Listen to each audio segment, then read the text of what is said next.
तो आप लोग तो थे। आज हम करेंगे chapter number 1 the story of village Palampur. ठीक है, तो हम इस चैप्टर के ओवरव्यू को देखेंगे और हम उस चैप्टर को बहुत प्रॉपरली एनालाइज करेंगे। So the purpose of the story is to introduce some basic concepts relating to production, and this we do through a story of a hypothetical village. Hypothetical मतलब होता है कुछ doesn't, ठीक है, जो एग्जिस्ट भी नहीं करती। एक हाइपोथेटिकल विलेज है Palampur. Farming is the main activity in Palampur. यहाँ पे जो मेन एक्टिविटी है पालमपुर में वो है फार्मिंग। ठीक है, वो फार्मिंग है। Whereas there are several other activities like small scale manufacturing, dairy, transport, etc. carried out on a limited scale. मतलब देखो यहाँ पे क्या है ना, जो फार्मिंग है वो यहाँ पे 75% होती है, whereas अदर एक्टिविटीज़ वो केवल और केवल 25% होती है, लेकिन फिर भी होती हैं। तो दैट इज़ वाई यहाँ पे हर तरह की एक्टिविटीज़ क्या है मलाई, ठीक है। तो यहाँ पे इतनी तरह तरह की एक्टिविटीज़ होती हैं।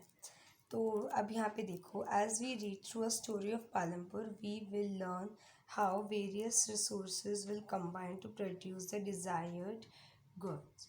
ठीक है, तो हम इस चैप्टर में, पूरे चैप्टर में हम क्या देखेंगे कि यहाँ पे बहुत सारे की एक्टिविटीज़ होती है, लाइक फार्मिंग होती है, यहाँ पे अदर एक्टिविटीज़ होती हैं और किस तरह तरह से होती हैं, तो इसको भी हम चैप्टर में देखेंगे। ठीक है, तो ये तरह तरह की एक्टिविटीज़ यहाँ होती हैं और हम देखेंगे वेरियस रिसोर्सेज। रिसोर्सेज क्या होते हैं? देखो, हमारे पास दो चीज़ें हैं जिसको समझना बहुत ज़रूरी है। पहले हैं रिसोर्सेज और दूसरे हैं सोर्सेज। मैं बोलती हूँ सन और मैं यहाँ रिसोर्सेज में लिखती हूँ सनलाइट। एक बहुत बेसिक डिफरेंस है जो टीचर समझते हैं कि बच्चों को आता है, लेकिन नहीं आता होता, कंफ्यूजन हो जाता है। सोर्स है सन और रिसोर्स है सनलाइट। सन हमें सनलाइट दे रहा है, तो जो सोर्स देता है वो रिसोर्स होता है। ठीक है, तो यहाँ पे कौन कौन से रिसोर्सेज हैं? नेचुरल रिसोर्सेज जो नेचर दे रहा है।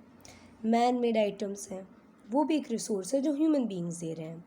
ह्यूमन एफर्ट, मनी, ये सब भी रिसोर्सेज में ही आता है। ठीक है, अब मैं आपको चैप्टर को शुरू करवाने जा रही हूँ। इंट्रोडक्शन से सबसे पहले हम शुरू करेंगे।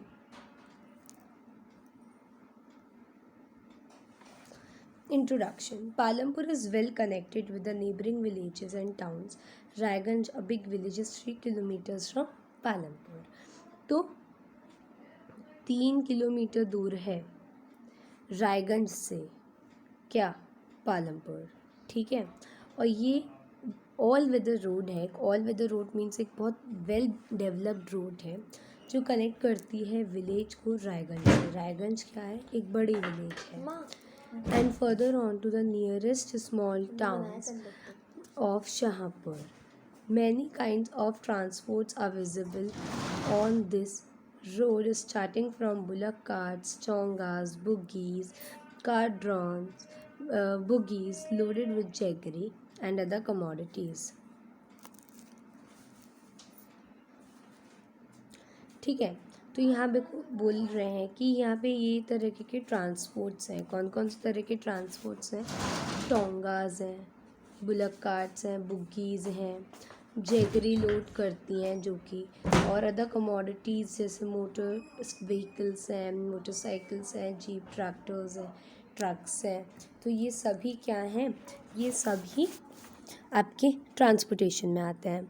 अब यहाँ पे देखो, मैं यहाँ से अंडरलाइन कर रही हूँ, ये बहुत इंपॉर्टेंट है। This village has 450 families. यहाँ पे 450 फैमिलीज़ हैं और ये जो 450 फैमिलीज़ हैं इनमें से देखो, इन 450 फैमिलीज़ में से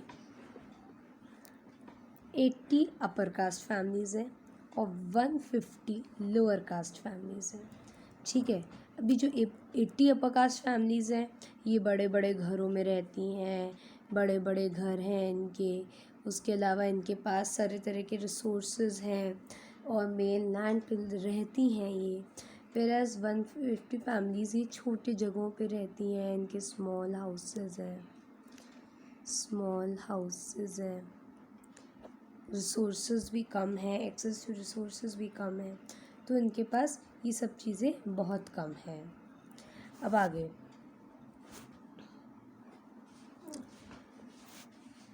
इधर देखते हैं हम। सो द 80 upper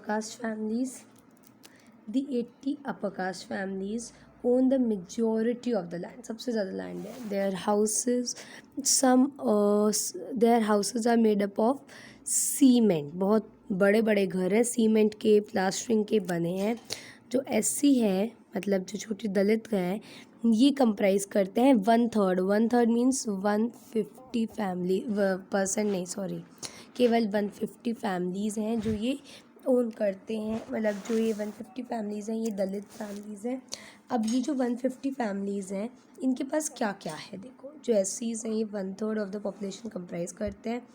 ये विलेज के एकदम कोने पे रहते हैं, जो बड़ा बड़ा लैंड है वो तो है 80 अपर कास्ट फैमिलीज़ के पास, और ये जो छोटा सा लैंड है ये है 150। लोग ज़्यादा हैं लेकिन पैसा कम है, रिसोर्सेज कम है, और इनके जो घर होते हैं ये सीमेंट या प्लास्टरिंग के नहीं बने होते, वो तो बने होते हैं मड और स्ट्रॉस के। ठीक है, ये आप देख सकते हो सीन ऑफ द विलेज, ऐसी विलेज दिखती है। पहली बात ये ध्यान रखना कि ये विलेज एक हाइपोथेटिकल विलेज है, ये आपको दिखेगी नहीं कहीं पे, बट एक आइडल विलेज है, एक आइडल विलेज ली गई है इस चैप्टर में कि ऐसी होती हैं विलेजेस, इसलिए ये इम्पोर्टेंट है चैप्टर। अब यहाँ पे इलेक्ट्रिक कनेक्शंस भी आ रहे हैं, यहाँ पे इलेक्ट्रिक कनेक्शंस भी हैं। ठीक है, और यहाँ पे ट्यूबवेल्स और बिजनेसेस को रन करने के लिए इलेक्ट्रिसिटी भी आ रही है। पालमपुर में 2 प्राइमरी स्कूल्स हैं और एक हाई स्कूल है, 2 प्राइमरी और एक हाई स्कूल, ये ध्यान रखना है। ठीक है, जो कि गवर्नमेंट चला, और प्राइमरी हेल्थ सेंटर है, प्राइमरी हेल्थ सेंटर है जो कि गवर्नमेंट रन करती है, और एक प्राइवेट डिस्पेंसरी है जहाँ पे जो सिक है उनको ट्रीट किया जाता है। ये जो अभी हमने पढ़ा डिस्क्रिप्शन, इससे हमें ये पता चलता है पालमपुर के बारे में कि ये कैसी विलेज है। एक वेल डेवलप्ड विलेज है, यहाँ पे सिस्टम ऑफ रोड अच्छा है, ट्रांसपोर्ट अच्छा है, इलेक्ट्रिसिटी अच्छा है, इरिगेशन अच्छा है, स्कूल्स अच्छे हैं, health centre, health care, health facilities अच्छी हैं। ठीक है, जो स्टोरी ऑफ पालमपुर है एक इमेजिनरी, ये देखो फीचर्स, आपके फीचर्स में आ सकता है या एक्सप्लेन में आ सकता है, ये इस तरीके का क्वेश्चन देखना कौन सा बनता है मुझे बताना। मैं आपको यहाँ पे कुछ क्वेश्चंस होंगी, अभी जो आपको क्वेश्चन लिखते हैं, क्वेश्चन 1 लिखो आप, राइट द फीचर्स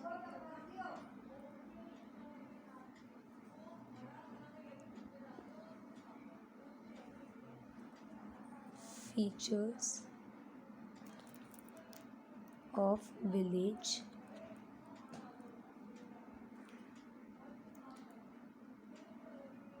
पालमपुर। और दूसरा क्वेश्चन है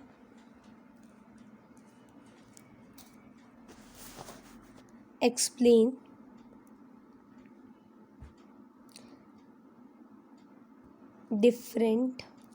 explain the society of Palampur,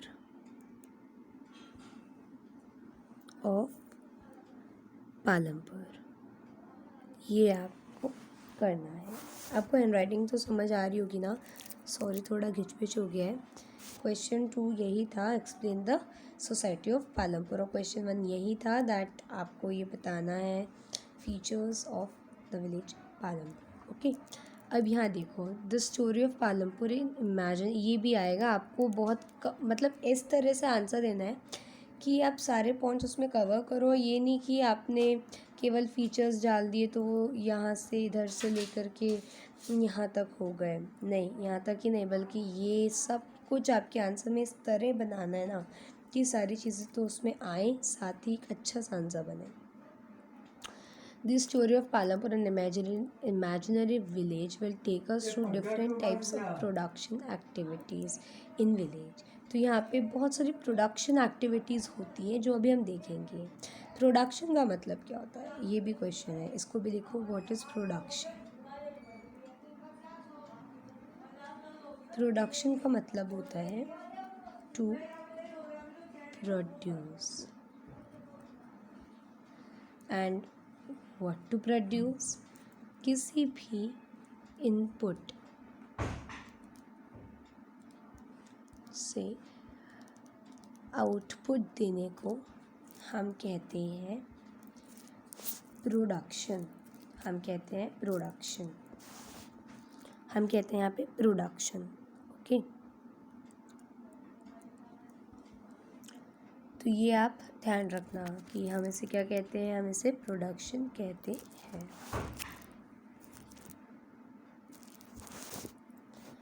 अब देखो इम्पॉर्टेंट चीज़ें जो इस चैप्टर में आने जा रही हैं। The other production activities refer to as non farm activities, जो एक्टिविटीज़ फार्मिंग से रिलेटेड हैं उनको हम नॉन फार्म एक्टिविटीज़ कहते हैं। इसमें आ गया मैन्युफैक्चरिंग, ट्रांसपोर्ट, शॉपकीपिंग एक्सेट्रा। तो हम सब इनको अब देखेंगे। ये चैप्टर यहाँ से आपका स्टार्ट होता है, important part. Organisation of production, organisation of production या फैक्टर्स ऑफ प्रोडक्शन हम देख रहे हैं। तो किस तरह प्रोडक्शन को करना है, ऑर्गेनाइज्ड करके, ऑर्गेनाइज्ड मैनर से करना है, उसे हम प्रोडक्शन कहते हैं। And what are the ways, अगर हम इसके फैक्टर्स देखें तो एक है लैंड,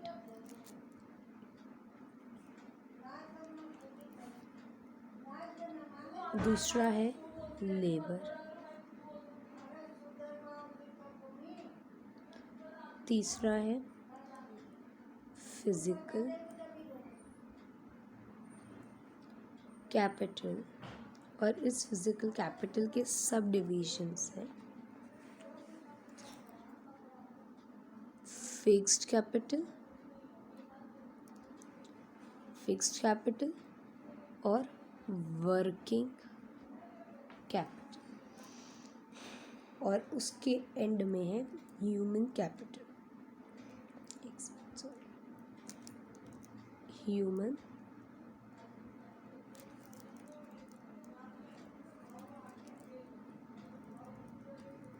कैपिटल। तो चलो अब हम इसको शुरू करते हैं, ठीक है। तो अब देखो सबसे पहले आता है land. The first requirement is land. ज़मीन पे ही तो हम कोई भी सेटअप करेंगे ना, अपना बिजनेस कुछ भी। एंड अदर नेचुरल रिसोर्सेज भी चाहिए होंगे, such as water, forest, mineral, जैसे किसी फैक्ट्री को रन करना है तो लैंड चाहिए होगा। उसके अलावा नेचुरल रिसोर्सेज चाहिए होंगे, जैसे वाटर से ही तो इलेक्ट्रिसिटी रन होगी ना। सो इस वजह से बहुत सारा नेचुरल रिसोर्स, लैंड वगैरह चाहिए होगा। फिर labour, the second requirement is labour, that is people who will do the work. यही होते हैं जो वर्क करते हैं सब। अब देखो लेबर में भी क्या है, लेबर एजुकेटेड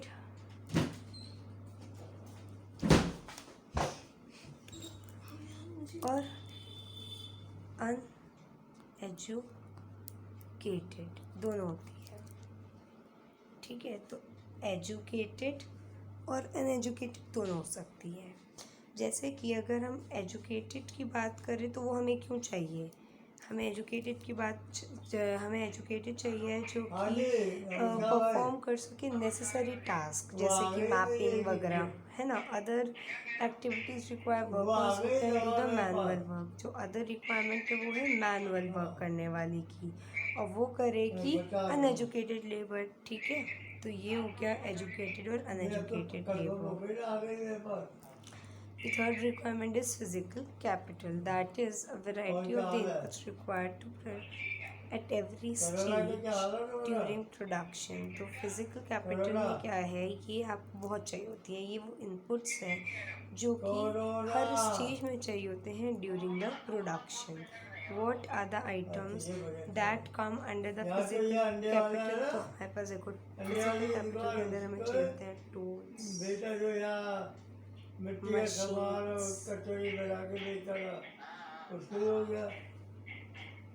उसके बाद